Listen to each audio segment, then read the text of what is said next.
Hey, welcome back to another episode of Genuine Questions. This video is going to be a continuation of the last video about my Facebook conversation with a transgender rights activist, and then it's going to lead into the next topic that I want to talk about. So it's a mixture of a couple of things, but I want to, again in this video, go over a few conversations that I've had with people online about some of these liberal issues and how frustrating it is to have a conversation with these people because there's no logic or consistency to anything that they say, and under the slightest amount of scrutiny, their entire arguments just collapse on themselves. So I'm going to show you some screenshots from a couple of different conversations that I had, but in various groups, but all the topics kind of relate to each other. But in the last video, I was having a conversation with a trans rights activist, and their entire point just hinged on the fact that I was obsessed with people's genitals and making sure that people's bits matched their personality. And my argument back to that was just, I'm doing the opposite. Just let people express themselves how they want without advocating for, like, promoting them to go get their genitals changed to match the gender stereotypes imposed on them by society. Let's get rid of the stereotypes instead of being obsessed with people's genitals and trying to surgically alter them or mess people's health up permanently with hormone blockers. But in this next conversation that I'm going to show you now, different person, different Facebook group, they took a different approach or argument to the discussion, which is just that I'm accusing every single trans person in the world of being a sexual predator. And so I, again, just want to show you how when you push back a little bit on this line of thinking that they have, their entire argument just falls apart, and generally they don't come back to the discussion. So this first exchange that I want to show everybody was a post. The original post said, "The fact that the mob is going after Mark Hamill for liking one of J.K. Rowling's tweets is not only peak fragility, it also shows that no matter how much you kiss their ass and toe the line, like spoiled children, your only reward is their continued silence while they wait for you to commit heresy." So I guess the guy from Star Wars liked a tweet of J.K. Rowling's. I don't even know what the tweet is. I have no idea if the tweet even has anything to do with transgender issues. It's just that J.K. Rowling's been painted with the scarlet letter, so she is the enemy and we can't agree or like anything that she says about anything. And so someone made a post about it, and just in response, because I thought this tweet that J.K. Rowling said was funny, I posted a screenshot of it where somebody posted a picture of a British politician. I don't follow British politics, so I don't know who these people are. But I'm assuming that this Sturgeon is some sort of British political figure. And it said, and you're supposed to put in a caption to guess what the lady is saying to this little girl. And J.K. Rowling's submission was, "Do you agree that a convicted double racist who decided he was a woman after appearing in court belongs in a women's prison? Or are you a nasty far-right bigot?" I thought it was funny. She makes a good point. There are quite a few stories in the news of these men, most of the time sex offenders, convicted rapists, who now all of a sudden identify as women and get sent to a women's prison. And that's how you wind up with like 2 female inmates that got pregnant in one case. You can go look up if you're interested in hearing more about that. And so some guy, I'm assuming it's a guy, responded back to my post and said, "This isn't how trans people work. They don't just up and decide. It's a lifelong battle. If this person did just up and decide, then F them for appropriating a culture to dodge sentencing. They aren't trans. This isn't evidence against the existence of trans people any more than pedophiles joining the church to do horrible shit is evidence that Christianity is shit." Now, I never denied that trans people existed. My entire point is that when you allow people to self-identify, how do you tell who is actually trans versus who is just trying to game the system to get access to like a women's prison, for example?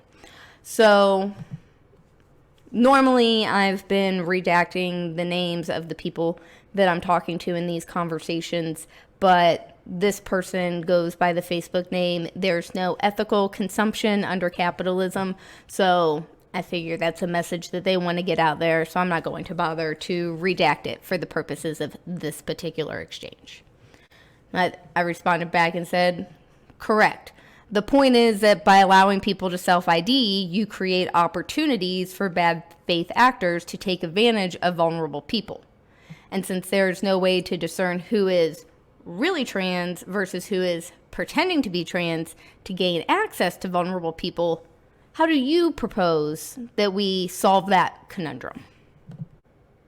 I mean, a doctor can do so, like with a lot of other medical scenarios with regards to the penal system. What about situations outside of the penal system, where a bad faith person might be disingenuous in order to gain access to women's only spaces? Is it your suggestion that we make transgender people carry around a doctor's note to prove their gender identity? Nope, but we don't exactly check under skirts at the bathroom door, do we? You're saying the truth is that I get to say, you're not a man, show me your genitalia, that's transphobic. No, I don't want to see anybody's genitalia. I just mean someone can make a statement about themselves that could be untrue. Like, for example, if I were to say that I'm a black man, would you accept that, or would you be skeptical? And I don't think it doesn't sound like that's a genuine statement of who you are. Okay, so that's my point. I could make a statement about who I am that's incorrect. Of course, I think it's well established that human beings can lie, yes. Or not even lie. I mean, I could just be mistaken. Yeah. I'm not sure where you're going. Women's sports, women's locker rooms, women's doctor's offices, women's restrooms, women's crisis shelters. There's plenty of places outside of the penal system where we have sex-segregated spaces. But I believe that the current dogma is that some men have vaginas and some women have penises, meaning you don't have to go through any medical intervention at all in order to be considered trans. It's based on how someone self-identifies, and we're not supposed to question them or be skeptical. So I would think the extension of that argument is that it would be discriminatory to require some sort of medical proof to prove one's transness, because maybe that person can't afford to go see a doctor. And now we're back to the original point, that as long as we allow people to self-ID, there is no way to discern who is legitimately trans versus who is making that claim to manipulate the system and gain access to vulnerable people, which leads to situations like the Wee Spa, where women are told they are being hateful bigots if they're uncomfortable with the man walking around with the shaft and balls out in the women's locker room. Controversy at a health club in Koreatown over the issue of gender. That's right. Video of spa goers complaining was posted on social media. I just want to be clear with you. It's okay for a man to go into the women's section, show his penis around the other women, young little girls underage. Your spa, Wee Spa, condone that. Is that what you're saying? Like I asked. It's so he can stay there. He could stay there? What sexual orientation? I see a dick. Police identified the person involved as 52-year-old Darren Morager of Riverside County. Morager, who has been a registered sex offender since 2006, now faces 5 felony counts of indecent exposure. If you're talking about a gynecologist for women's doctors, those are for people with very specific physiology. And you really think people are making appointments for doctors they don't require in some effort to see a woman naked?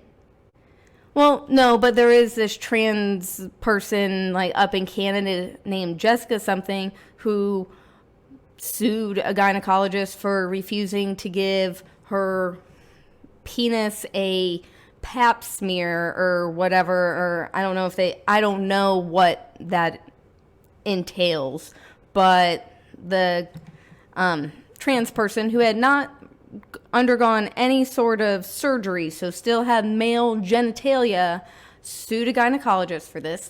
Same person went and sued, it was like 3 or 5 different estheticians for refusing to perform Brazilian waxes on his penis. So there is, that does happen, and one of those estheticians, I believe, actually went out of business because of the cost of the litigation, even though the courts ultimately ended up siding with the estheticians, it is my understanding. Still, in the process of that, one of them did have to shut down and went out of business. So this did significantly mess up their lives because somebody was trying to force them to do that in the name of human rights. Crisis shelters? You're worried that a man might sneak into a crisis shelter?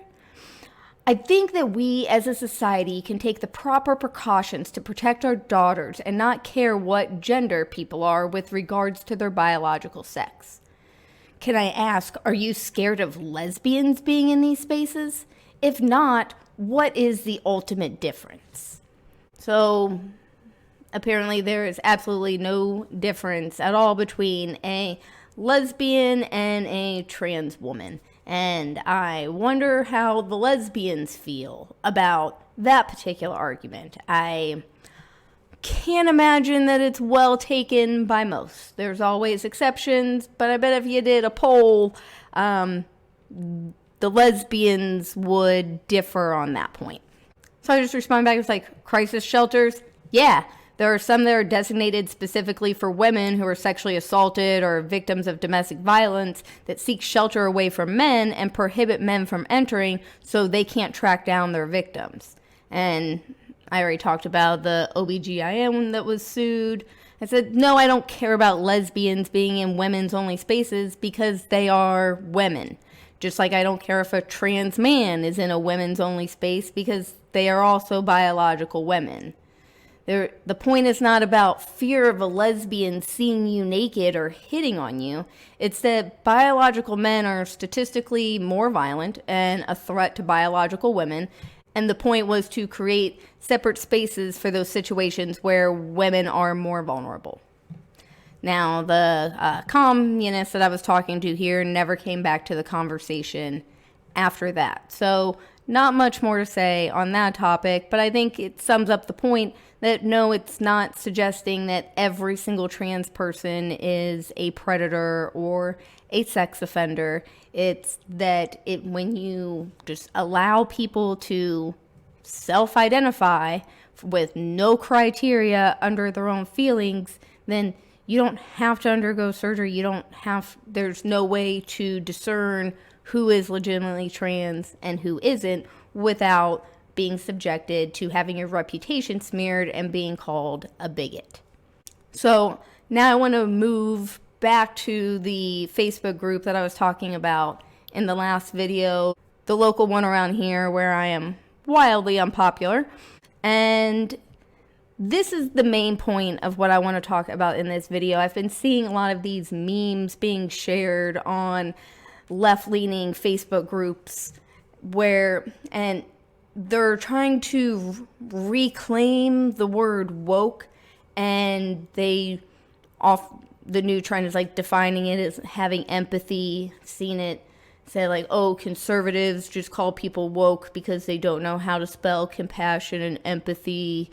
Now, empathetic certainly isn't the term that I think of when I think of the word woke, but I just want to share this Facebook post that was made and then a couple of little discussions that spawned off of it, because this notion that woke people are just the most empathetic people in society honestly infuriates me. So the initial post in question went like this. Empathy. The word they're really saying is empathy. Now we know that woke is a dog whistle to rile up a particular set of people who don't know the real meaning of the word. But when hearing it used as an insult or some sort of secret indoctrination, all it means is empathy. I don't want woke ideology taught in schools. It's really saying, I don't want empathy taught in schools. I don't want woke books in my child's library. You mean books that teach empathy by showing your child everyone's life isn't like their own, and they still have the same full range of emotions and deserve kindness like you? If you replace the word woke when hurled as an insult with the word empathy, the reality of what's being said is more obvious. People hide behind woke as a bad thing because they've been told to be angry about it and never bother to look up its origin. So anything deemed woke becomes the enemy. But because words matter, let's call it what it is. Empathy. Now I just want to take a time out and point out the irony of, in this case, words matter, but when it comes to what a woman is, definitions don't mean anything. Everything people are working to get banned are things that help others develop empathy for other groups. If we don't call it out for what it is, we are actively watching as our friends and family slowly depart with their natural empathy while they're manipulated by manufactured culture wars. Recognizing people exist outside of your lived experience isn't a culture war. Dismantling white supremacy and calling out racism isn't divisive. It's the complete opposite. It's just uncomfortable. People have been duped into believing working towards equity for all is somehow dividing the country, all while rich politicians and corporations rob them blind while simultaneously convincing them that they have their best interests at heart. Having empathy for others leads you to being aware that things aren't what they seem. Suddenly you feel the weight of the hand in your pockets and you realize your hands are in the air. You're going to start looking for the person that belongs to those hands, and it won't be your neighbor or the asylum seeker. It will be the person telling you to stay asleep. The one pointing at the person next to you, saying it's them stepping on your foot. The person telling you empathy is a weakness. It'll be the one smiling while you lose your humanity as their bank accounts swell. Empathy. You must lack empathy in order for anger to build. You must lack empathy so you don't look beyond yourself. You must lack empathy so you don't see behind the curtain. Empathy is the connector of human experiences. It's what makes the human race thrive in conditions designed to take us out. Don't let anger handed to you blind you. We are stronger together, but you must have empathy.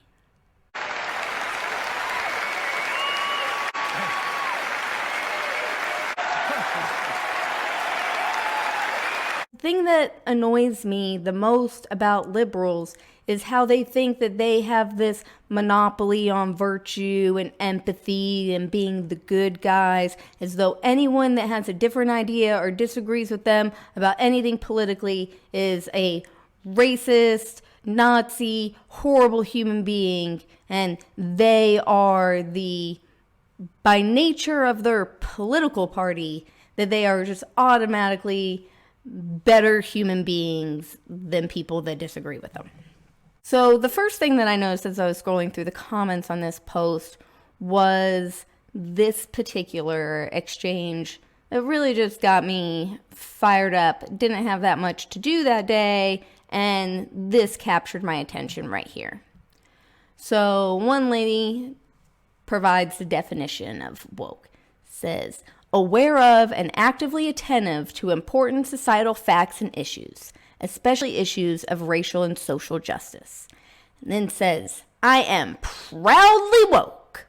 And then, in a fun little twist of irony, this exchange happened. Some conservative guy said, or woke could mean lies. Just saying. And the crazy cat lady from the original post goes, oh, White Supremacy for Dummies, volumes 1 through 10. Gotcha. And the guy responds to her and says, yep, that's the only alternative. Woke or white supremacist. Show your ignorance more, please. It is so enjoyable. And proudly woke lady comes back and says, says this to the conservative guy. Says, predictable. When you run out of valid arguments, all you got is name calling. You did not disappoint. So I asked her, I said, who did he name call? Because it looks like the cat lady called him a white supremacist and a dummy. You, as someone who proudly announces your wokeness, are the perfect embodiment of the criticisms people have about wokeness. It's not about being kind or being empathetic to others because, one, it's really easy to be empathetic to people who think the same way as you. It takes zero effort. True empathy is about putting yourself in the shoes of someone who you don't naturally share their opinions or their experiences. And number two, your alleged kindness, empathy, is just a disingenuous rhetorical weapon that you use against those who disagree with you. So you don't have to defend your ideas or opinions because you are the good guy and everyone else is the bad guy. And three, if your wokeness, empathy, kindness was genuine and not a rhetorical shield from criticism, you would be telling Mike and the cat lady that they shouldn't be resorting to personal attacks and name calling, like asshole, racist, dummy. But instead, you want to act high and mighty and act like the conservative guy is somehow being a bully for saying that it's ignorant to think everyone falls into one of two boxes, woke or racist. So people who are anti-woke aren't trying to oppress minorities or whatever evil motive you want to paint them with. They just see through your disingenuous horseshit and don't want any part of your particular brand of kindness and empathy that doesn't extend past anyone who disagrees with you about anything. And I don't believe Rosie O'Donnell ever came back to that conversation. So then this is the comment that I left on the original post. What amazes me about the woke crowd is that they continuously attempt to implement their policies by electing the very same officials that created those problems in the first place. So it's not that I lack empathy or disagree with the general sentiments, it's just that we differ on the best way to reach those outcomes. But I suppose it's much easier to win arguments and pat yourself on the back when you get to make the blanket statement that anyone who questions or disagrees with your ideas or solutions is a right-wing bigot. And so the crazy cat lady comes back to respond to that, the original poster, and you'll notice here too the way she spells folks in the non-binary way. It just, so you know that she's a ridiculous person right off the bat. But she says, for many folks who want the necessary changes made to our cities, states, and country, we also do not want those same elected officials who assisted in creating the very policies that continue to prop up the root problems. However, the post was about the mischaracterization of a group of people being empathetic to the lived experiences of all humans, not just the ones who act and look like them. Woke is a term being used much in the way Rush Limdead used feminist as a weapon to belittle a movement for equity and equality, not about how those outcomes are achieved. So now I took great issue with this counterpoint that wokeness is about being empathetic to all humans, regardless of their lived experiences, and decided to rattle off a list of some groups that I could think of that, whether or not you agree with them, you can certainly say that wokeness is not empathetic to their viewpoints or their lived experiences. Said wokeness isn't empathetic to feminists who are uncomfortable giving up their hard-fought rights for sex-segregated spaces in order to be more inclusive to the very group they were designed to exclude, biological males. Wokeness isn't empathetic to black conservatives that may have a different lived experience that may influence their political opinions and priorities. Wokeness isn't empathetic to people who are hesitant to trust the government and the pharmaceutical companies due to their lived experiences, such as the Tuskegee experiment or the opioid epidemic. And wokeness certainly isn't empathetic to people who lost their jobs and their ability to provide for their families because they didn't think the government and big pharma made persuasive arguments to justify experimental vaccine administration. Wokeness isn't empathetic to people who are concerned about being required to take on the debts of strangers when they are already struggling to provide for themselves under the weight of inflation. So I'd slow my roll before acting like wokeness is about being empathetic to all humans and their lived experiences, when it's clearly about demonizing anyone who dares to step outside the political dogma of the moment. And another group of people that wokeness isn't empathetic to, speaking of transgender issues, is the parents of these children who don't know what the proper course of action is, because they are getting some not great advice from the medical community, the for-profit medical community that stands to make millions of dollars off of these surgeries and having people on hormone suppressants for the rest of their lives. What do you say to the claim that, well, we have to do this for these kids because if we don't, they'll kill themselves. They'll resort to drugs and self-harm. A lot of them were hurting themselves. A lot of them were suicidal before they even discovered gender.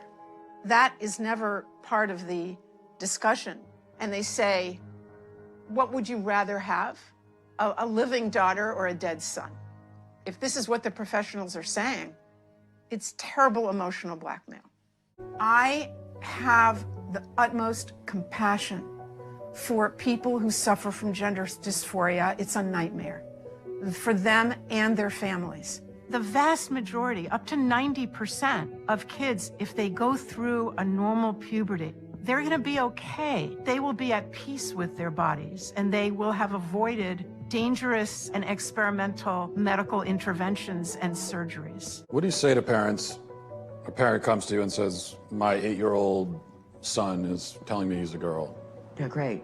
You're going to have them do an experimental procedure that creates the most suicidal ideation of any other population 7 to 10 years after, transition. And here's what I tell parents. You don't have the right to medically transition your child. Can kids consent? Do you think kids are capable of consenting to this? No, they're not. Being a parent is loving the hell out of your kids and helping them see around corners. What's your message to parents who are trying to cope with this? The first thing is to tell parents that they're not alone. It is our responsibility as a parent to be the frontline defense for our children. And I know with my child, a lot of people will say, was it worth it?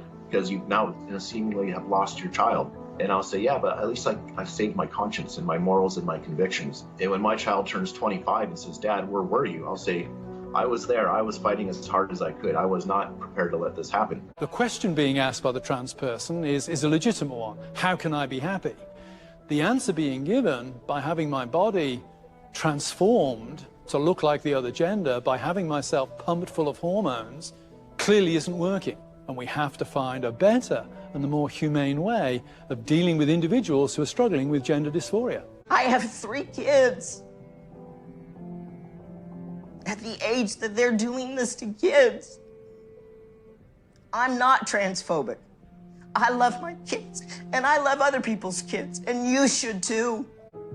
Maybe we're up against a battle here, up against a hill that perhaps, we're not going to necessarily win today, but if we don't pave the way for a win, we'll never get there. So someone else jumps into the conversation here and says, I think most trans women have a lot more in common with me as a woman than most men. I think that's where your opinion and mine first split away from each other. A trans woman mind is more like mine than a man's. Other than some very minute details, there's literally no difference between me and a trans woman.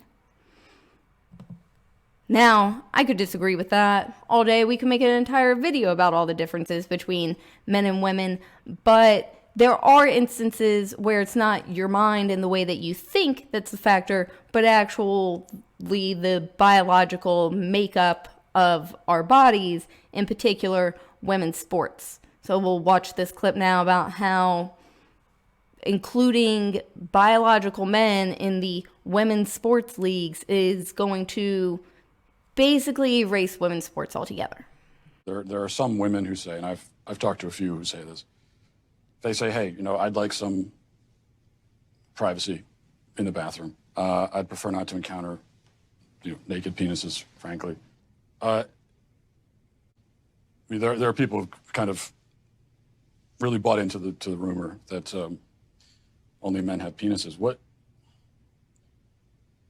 How do we account for that? How do you respond to that? We live in a climate now in which no one seems to care about the safety of women and girls who are going through a very developmentally challenging time in their lives.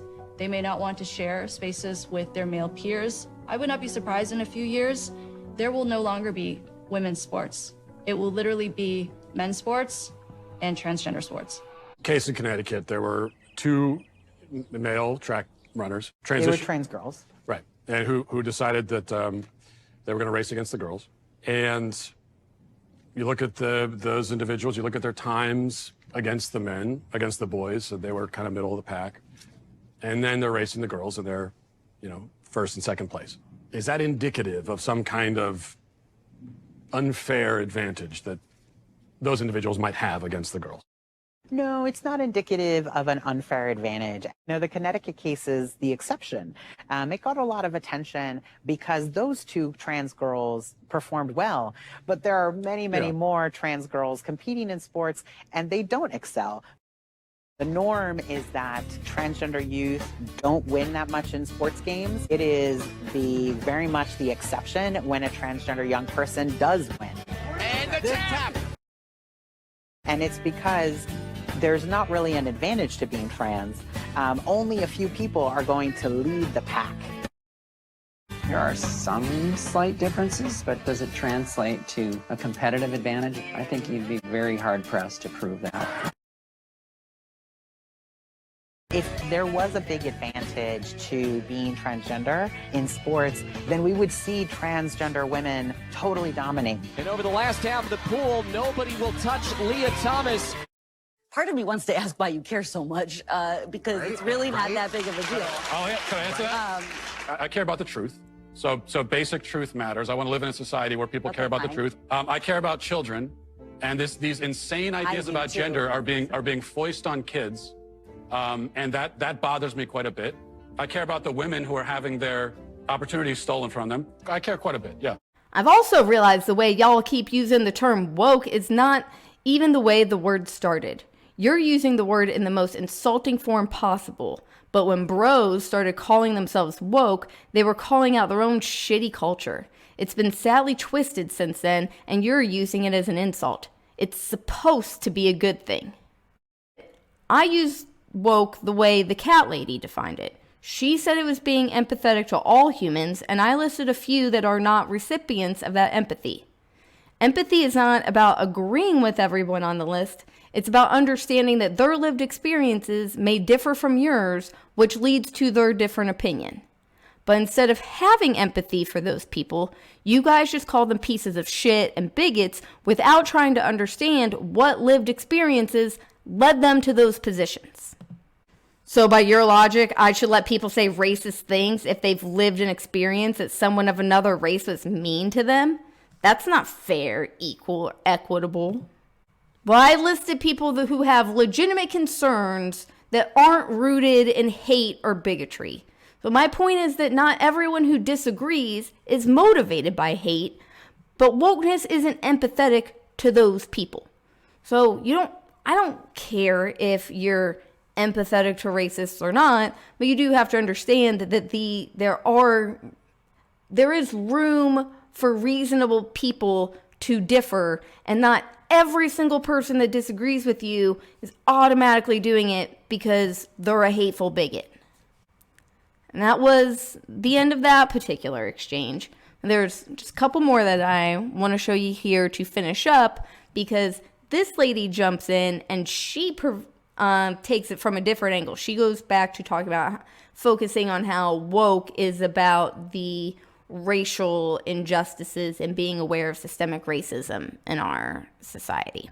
That's the definition that she posts out. Well, woke means well-informed, up-to-date, alert to injustice in society, especially racism. So I asked her, what word do they use to define someone who is alert to injustice and discrimination in society, especially racism, and then votes for the politicians that wrote laws that perpetuate the injustice, discrimination, and racism that they profess to be aware of? This certainly seems applicable. And I posted the definition for cognitive dissonance: the state of having inconsistent thoughts, beliefs, or attitudes, especially as relating to behavioral decisions an attitude change. Yes, many learned that word in 2016. Christians especially voting for 45. Tell me how Christian that man is. Or for the fiscally responsible GOP, how he managed our debt. Those pesky facts. So nobody brought up Donald Trump except for this woman who can't get him off her brain, 3 years later. Donald Trump's irrelevant to me right now. I'm not on here defending Donald Trump. I said I'm not posting stuff about how I voted for Trump because I'm a Christian or because of the national debt. So those pesky facts aren't really putting me in my place like you seem to think that they are. Vote for politicians who are architects of racism. Show me the liberals who are the architects of racism. Please use the word liberal and not the two-party system, as we all know the history there. And I'm assuming that she's referring to the parties, like switching back in the 60s or after the Civil War or whenever they're claiming now that that happened. What I wish that I would have said in response with the benefit of hindsight, I would have said, I'm glad that you can recognize examples of it in other people. I'm just curious if you're capable of recognizing it in yourself. But instead, I went with just the literal response where she wanted me to name these politicians and acted like I was going to go way back into history and then she could tell me that the party switched. But I said, Joe Biden, literally the person you voted for in the last election. The 94 crime bill that created the sentencing disparity between crack and cocaine, which disproportionately targeted African Americans. And so the guy from the last video jumped into the conversation and said that bill was completely bipartisan. Everyone voted for it except maybe Sanders or someone like that. Okay, thank you for proving my point. I didn't say anything about it being just something Democrats voted for.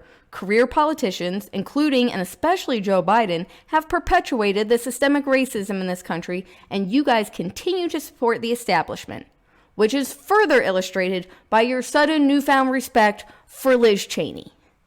I didn't say anything about Republicans not being racist. I asked if you are all so aware of this racism and you're so woke, why do you support the people that have been in office for 50 plus years and have perpetuated this system?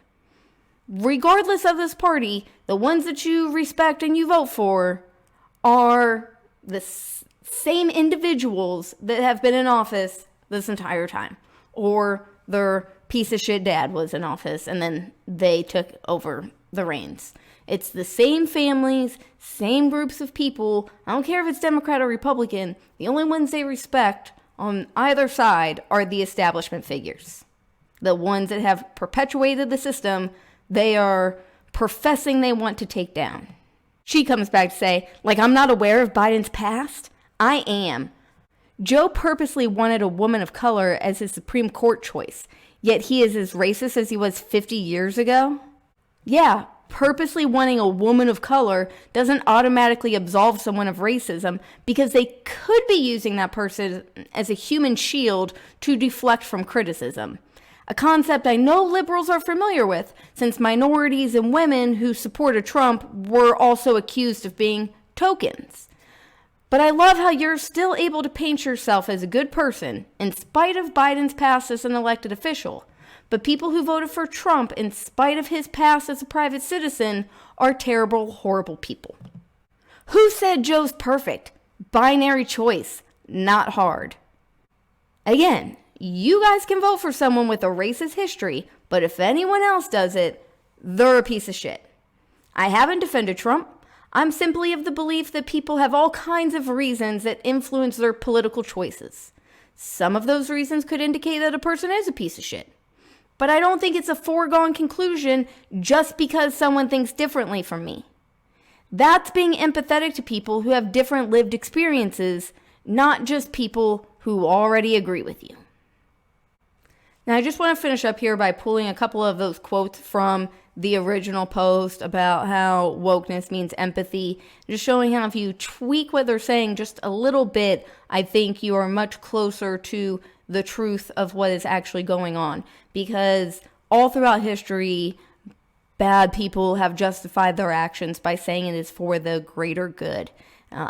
they've always been able to commit their atrocities because they have convinced the majority of the population that to go along with what they are doing, that either what they are doing is for the greater good, or they have been able to disguise their true motives and intentions until it is too late. And the best way to cloak your nefarious activity is to dress it up like you are doing something that on paper sounds great and good for everybody. So that way, if anybody opposes you, you can just be like, oh, you don't want to help children? Well, you must be a terrible person then. It's a common tactic, and like I said, just tweaking a little bit of what they're saying, I think gets you much closer to the real issue that we should all be focusing on. So, because people have been duped into believing that being woke will achieve equity for all the while rich politicians and corporations are robbing them blind while simultaneously convincing you that they have your best interests at heart. Oh, it's politicians and corporations who are convincing you that they are looking out for you and they have your back, all the while they have their hand in the cookie jar and are robbing you blind. And the best way to do that is to convince everybody that all of your policies are just super woke, super empathetic, and going to help everybody. Says, teaching empathy by showing your child that everyone's life isn't like their own and they still have the same full range of emotions and deserve kindness like you. Unless that person is conservative, a feminist, unvax, or steps outside what you consider to be the accepted school of opinions. Then those people are fueled by hate and they definitely don't deserve any of your kindness. So, wokeness is not synonymous with empathy. It is used to describe people who only have empathy for people who share their political opinions or are perceived victims. So that is the end of my rant here about this new disingenuous talking point that liberals will try to throw in your face, that wokeness means empathy, and if you're not woke, then you're a crap person and you don't care about anybody other than yourself. It's a ridiculous argument to make. It's very effective for them, especially when they do find themselves in their echo chambers and there's nobody to push back or disagree with that. But I just want to encourage people that if you do come across somebody that you disagree with, maybe ask them a few genuine questions about what led them to their opinions about something. They might be wrong, and maybe you could correct them on some facts. They might just have a difference of opinion and they might see things differently, but then you can at least understand the fact that half the country roughly isn't just a bunch of white supremacists, racists, bigots, that people just have different opinions and different priorities. And maybe people share your priorities, they just have a different approach on what they think the most effective way is to achieve that. So we are all not the enemy to each other. It is not a race war. It is a class war. And we all need to be united against the elite, the establishment, the ruling class, the deep state, the government, whatever term that you want to use, the powers that be. We should all be not distracted by fighting with each other about these political distractions that they put on our face to keep everybody divided, and we should recognize who the bad guys truly are and the ways that they are manipulating us. And I hope you join me back for the next episode of Genuine Questions, where we will talk more about who those bad guys are and what they are doing and speculate on some of the possible motives as to why they are doing it.